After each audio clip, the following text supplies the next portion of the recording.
আসসালামু আলাইকুম গাইস, তোমরা যে যেখানে আছো আশা করি ভালো আছো। আলহামদুলিল্লাহ আমিও তোমাদের দয়ায় ভালো আছি। প্রতিদিনের মতন আজকে রান্নার ভিডিও নিয়ে আসছি। আজকে চিংড়ি মাছ দিয়ে জালি দিয়ে রান্না করবো। ফার্স্টে পাতিল বসিয়ে দিয়েছি, পরিমাণ মতন তেল দিয়ে দিচ্ছি, পেঁয়াজ আর কাঁচামরিচ দিয়ে দিচ্ছি, দিয়ে এটাকে ভেজে দিচ্ছি। এখন দিয়ে দিব চিংড়ি মাছ, আগের থেকে পরিষ্কার করে দিয়ে নিয়েছি। চিংড়ি মাছটা ভাজা হয়ে গেছে। এখন মশলা কষানোর জন্য পরিমাণ মতন পানি দিয়ে দিচ্ছি।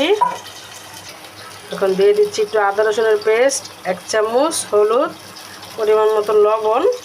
আমি লাউতে কিংবা জালি কুমড়া কখনোই তোমার মরিচের ফাঁকি ব্যবহার করি না, তোমাদের ভালো লাগলে তোমরা ব্যবহার করতে পারো।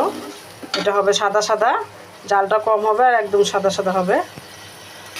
মশলাটা কষানো হয়ে গেছে। এখন এই যে জালি কুমড়াটা কেটে ধুয়ে পরিষ্কার করে নিয়েছি, এখন এটা দিয়ে দিচ্ছি।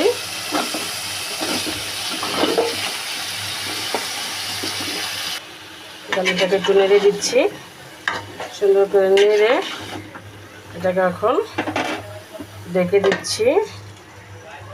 এই তো দেখো জালিতে অনেক পানি উঠেছে। এখন সিদ্ধ হওয়ার জন্য আমি অল্প কিছু পানি অ্যাড করব। এই দেখো অল্প পানি অ্যাড করেছি, এই পানিতে সিদ্ধ হয়ে যাবে জালি কুমড়োটা। তো জালি কুমড়োটা প্রায় হয়ে গেছে।